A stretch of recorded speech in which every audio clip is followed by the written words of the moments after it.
어제 아주 위험한 숫자가 찍혔어요. 17년 만에 1520원대를 돌파했습니다. 어제 환율이. 그 다음에 오늘 아침에는 1527원까지 갔어요. 코스피는 5186원, 5200까지 깨졌습니다. 아까 아침에는 5060까지 내려갔거든요. 근데 이게 지금 개미들이 풀매수로 들어가면서 그나마 지금 선방이 되고 있는데, 기관들 동원해가지고 이거 지금 정신 차려야 됩니다. 이거 기관들 털어가지고 지금 이재명 정권에서 이거를 틀어막고 있는데, 그 다음에 개미들한테도 위험사임 안 보내고 있는데, 이거 이래 가다가 다 죽어요. 그거 아니었으면 오늘 아마 4900선까지 내려갔을 겁니다. IMF급의 지금 환율 위기가 왔는데 도대체 그 문제의 근원은 무엇인가? 그리고 그러한 문제가 야기하고 있는 전반적인 한국 경제의 파괴적인 양상은 어떠한가 좀 살펴보도록 하겠습니다. 기름값이 너무 올라가지고 일단은 오늘 채워넣자. 지금 주유소마다 차량들이 줄을 잇고 있습니다. 그 다음에 지금 식당에 외식하기가 힘들죠, 그죠? 10,000원짜리가 12,000원, 14,000원이 되고, 짬뽕 한 그릇이면 14,000원이 되고 막 난립니다 지금. 점심값에 붐비는 구내식당에 밥을 먹거나 하면 한식 뷔페에 많이들 가고 있고요 지금. 그 다음에 저가 커피도 가격 인상에 대해서 기본 2,000원이 되었다. 1,000원대가 2,000원대였다. 그 다음에 수입 소고기를 먹을까 해도 이제는 소고기가 비싸졌다. 미국산 척 아이롤 44.9% 가격 상승, 파인애플도 상승, 고등어도 상승. 고등어는 특히 수입산은 11,900원, 국내산보다 2배 가까이 폭등을 하는 일이 생기고, 환율이 올라가니까 유학비를 감당해야 되는 학부모님들도 이제는 뭐 피눈물이 나는 거죠. 지금은 거의 생활비만 900만 원 돈이 들고, 작년에는 680만 원에서 700만 원 정도 들었는데, 그 다음에 트럼프 대통령이 만약에 지상군에 투입할 경우에는 환율이 1,550원까지 돌파할 수 있고, 그러면은 7월 금리 인상 가능성까지 부상되고 있다. 네타냐후 총리가 말하는 게 뭐냐면, 이란 전쟁이 지금 절반 이상 왔다라고 얘기했는데, 그래서 말이 바뀌죠, 그죠? 이란 전쟁 곧 끝난다고 얘기했는데, 이스라엘과 미국이 아무리 최강국이라 하더라도 군사적으로 전쟁의 변수 같은 것들이 워낙 많기 때문에 계속해서 말이 좀 바뀌고 있습니다. 종료 시점은 미정이다. 이래 돼버리면 환율이 1,550원, 1,600원, 더 심하면 1,700원 이렇게 갈 수 있고, 국제유가가 150달러 터치하고 이렇게 되는 순간 지금 공공오부제가 민간오부제로 전환될 가능성도 배제할 수 없습니다. 그래 돼버리면 차량 운행도 힘들어지고 여러 가지 일이 발생하겠죠. 여기 엎친데 덮친 격으로 지금 예멘의 후티 반군이 홍해까지로 차단한다라고 얘기가 나오면서, 안 그래도 카타르의 LNG가 지금 끊겼고, 안 그래도 사우디의 지금 석유 보세요. 이거 지금 보면은 경질유 5월 가격이 역대급으로 인상될 것이다. 블룸버그. 아시아 국가들 지금 초비상 5월 사우디의 인도분 프리미엄이 40달러 예상이다. 그러니까 기존의 석유에 프리미엄을 붙여서 추가적으로 비용을 이제 청구하는 건데, 지난달에는 프리미엄이 2.5달러였는데 이제는 40달러를 붙인다. 이 몇 배입니까 이거 도대체? 이래 돼버리면은 사우디의 프리미엄이 2.5달러에서 40달러로 폭증, 카타르 LNG 중단, 호르무즈 해협 지금 스탑, 홍해까지 스탑, 여기에다가 전쟁이 절반밖에 안 왔다. 그럼 이게 충격이 어디까지 가는 겁니까? 이게 계산이 좀 안 되는 겁니다 이게. 게다가 엎친 데 덮친 격으로 우리가 LNG를 가장 많이 수입하는 게 호주거든요. 근데 호주에 갑자기 사이클론 이 태풍이 강타하면서 세계 가스난이 심화가 되었다.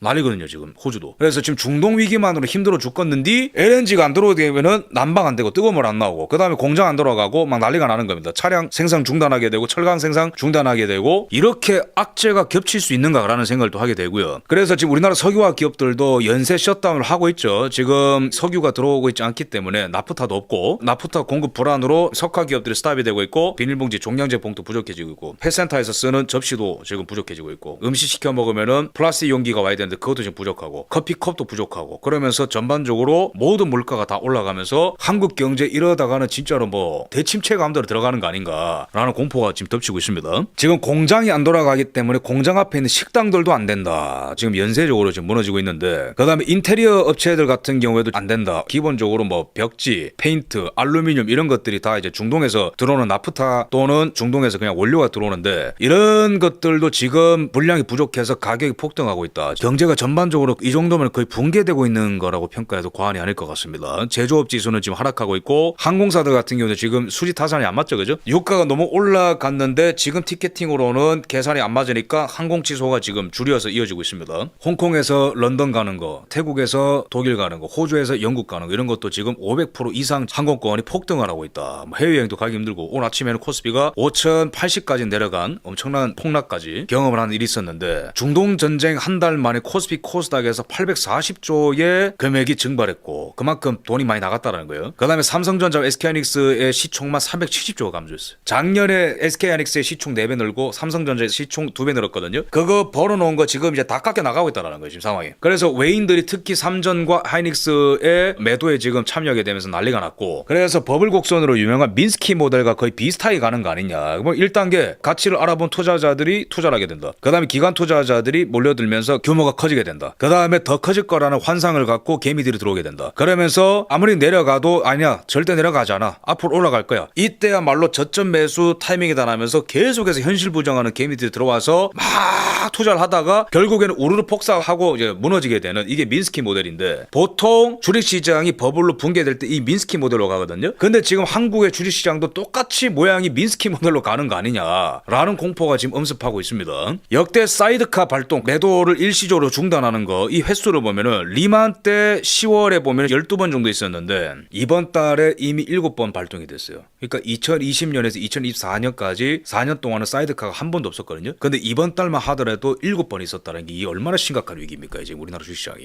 현대, 삼성, SK하이닉스 전부 다 지금 다 빠지고 있는 상황이고, 게다가 이미 2024년에 예멘의 후티 반군이 홍해를 봉쇄했을 당시에 이미 삼성과 LG전자와 SK하이닉스가 엄청난 물류비 증가로 인해서 손해를 본 경험이 있기 때문에 지금 이 위기가 굉장히 심각해질 수 있다. 헬륨 재고도 지금 카타르에서 들어오는데 카타르가 지금 공급을 못 해주고 있거든요. 카타르가 헬륨 생산의 3분의 1을 감당하는데 이게 만약에 줄어들게 되면은 뉴욕타임스 왈 헬륨 수입의 3분의 1을 카타르에 의존하고 있는 한국 반도체 제조업체가 특히 큰 타격을 입을 것이다. 코스피의 절반을 삼성과 SK하이닉스가 하고 있습니다. 근데 이미 빠져나가고 있어요. 근데 여기에 이제 유가 충격과 물가 충격 때문에 수요가 줄어들어요. 그 다음에 유럽의 지금 수출로가 막힙니다. 그 다음에 헬륨까지도 못 들어옵니다. 그 다음에 LNG도 지금 못 들어옵니다. 이런 상황에서 만약에 이 우량주들이 무너지게 되면은 과연 이 코스피 시장에 어떤 일이 일어날까. 제가 지금 코스피 시장과 실물 경제를 순서대로 쭉 말씀드렸는데, 위기를, 진짜 위기는 금리죠. 물가가 올라가게 되면은 당연히 금리가 올라가는데 물가 팽창을 막기 위해서 금리를 올리게 돼 있습니다. 은행들이 이미 지금 금리가 가파르게 올라가고 있고, 금리가 올라가게 될 경우에는 사업자들과 주담대를 받은 사람들과 연끌 비투를 해서 코스피에 투자한 사람들 다 힘들어집니다. 금리가 0.25%씩 올라갈 때 1인당 감당해야 되는 자영업자 부담이, 빚 갚아야 되는 게 55만 원, 110만 원, 165만 원 평균치입니다. 어떤 데는 200만 원, 300만 원, 2천만 원, 3천만 원, 1억, 2억, 3억 이런 식으로 금리가 상승하면서 부담해야 되는 가격이 계속해서 올라갈 수 있어요. 그러니까 지금 생선 파시는 분들은 원가가 비싼데 소비자 가격을 막 올리면 장사가 안 되니까 손해를 보면서 장사하고 있고, 커피도 마찬가지고 다 마찬가지고, 석유도 마찬가지고, 다 마찬가지. 금리를 올려버리게 되면은 이거는 사업자들뿐만 아니라 특히 이제 서민들이 죽게 생겼다. 지금 이제 직장인들도 호소를 하는 게 한 달에 4, 50만을 추가적으로 내야 되는, 이게 지금 적지 않은 금액에 대해 얘기하는 게 어떤 상황이냐면은, 주담대를 받을 때의 주택담보대출 금리를 2점 몇 %대로 받아서 내고 있었는데 지금 이 전쟁 이후에 금리가 폭등하게 되면서 5%대로 안착을 했다. 금리가 은행마다 다릅니다. 그렇게 될 경우에는 지금 한 달에 50만 원, 60만 원 더 내야 된다. 월 140몇만 원 내던 게 200만 원 내야 된다. 이게 직장 입장에서 이게 감당이 안 되는 거거든요. 직장인은 지금 월급이 고정돼 있잖아요. 근데 여기에 집값으로 50에서 60 더 내야 돼. 이 부분은 적게 내는 걸 수도 있어요. 더 많이 내는 사람들이 죽어 나가는 거죠. 어떻게 갚으라고 이거를. 그럼 코스피에 돈 넣었다가 이재명의 리딩방 때문에 망해서 빚 갚아야 되는 사람들이 폭증할 수 있고, 집값이 오른 상태에서 무리하게 대출을 받아서 안 그래도 높은 금리 때문에 눈물을 흘리면서 돈을 내고 있었는데 금리 상승 때문에 돈을 더 내야 되는 상황. 여기 지금 이재명이 추경까지 하고 있는데 이게 지금 한국 경제가 수습이 될지 미지수입니다. 굉장히 상황이 어렵습니다. 지금 이재명이는 에너지 때문에 잠이 안 온다고 하는데 영원히 자도 되고요. 재생에너지로 빨리 바꿔야 된다 얘기하고 있습니다. 이게 지금 굉장히 심각한 거예요. 에너지 대란 때문에 우리나라가 모든 문제가 생기는 거거든요. 공장 안 돌아가, 가정용 난방 위험해졌어요, 비닐 없어요, 약봉투 없어요, 커피컵 없어요, 식당 어려워져. 다 에너지거든요, 문제가. 근데 그 에너지를 왜 안 들어왔냐, 이때까지 왜 안 들어왔냐.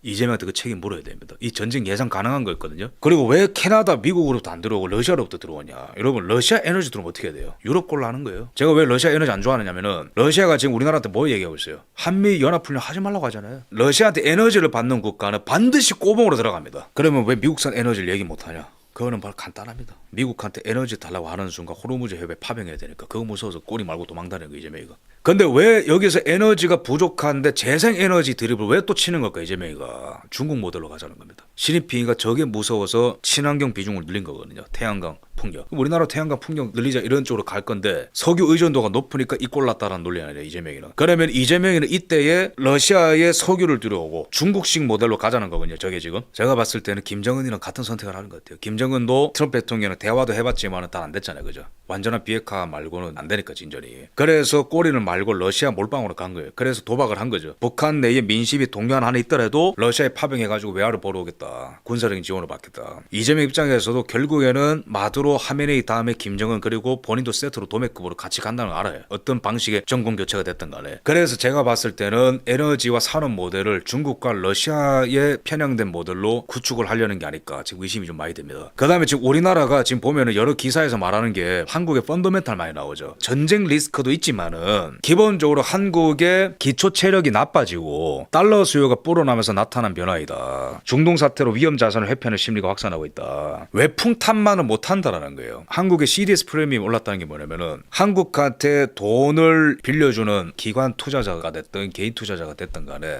한국의 부도 위험이 굉장히 높기 때문에 대신 보험료를 지급하는 게 있거든요. 투자자가 금융업체한테 보험료를 지급하는 게 바로 CDS 프리미엄이라는 거예요. 무슨 말이냐면은 한국의 부도 비율이 올라가전에 빚을 갚을 능력이 없다. 그러면은 어떤 기관 투자자가 한국한테 돈을 빌려줬을 때 보험을 들어야 되잖아요. 돈을 못 돌려받으니까. 그거에 대한 보험료를 금융권한테 주는 게 있거든요. 근데 한국 CDS 프리미엄이 올라가는 거는 한국이 빚을 갚을 능력이 떨어지고 있다는 겁니다. 한국의 신용등급이 내려가고 있다는 거고 한국의 국가 파산 확률이 올라가고 있다는 거예요.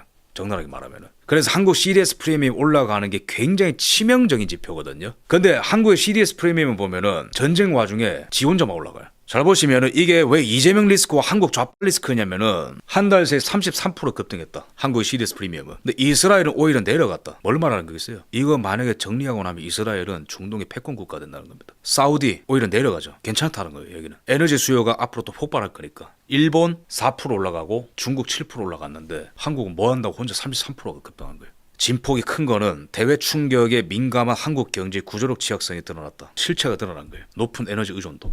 에너지를 수급할 수 있는 다각화 전략이 없었다라는 거. 내수 시장이 조그맣다라는 거. 인구 구조가 정말로 안 좋다라는 거. 저출산 국가라는 거. 과도하게 반도체의 25% 무역을 의존하고 있다라는 거. 나머지 산업들이 왜 안 컸을까요? 거놈의 노란봉투법과 민주당의 폐악질과 기업 규제 때문에. 뭐만 하면 보수 대통령 탄핵하는 정치 불안성 때문에. 왜 한국의 내수시장이 안 컸을까요? 부동산을 이빠이 올려가지고 신혼부부들과 이런 사람들이 결혼하는 것도 생각 못하게 만드니까. 그게 다는 아니죠. 결혼 안 하는 게. 근데 다만 중요한 부분을 차지합니다. 왜 에너지가 이만큼 절대적으로 중요할 때 에너지가 없을까요? 한미관계가 파탄났기 때문에 간단합니다. 그래서 제가 이거는 이재명과 민주당의 리스크라고 평가를 하는 겁니다.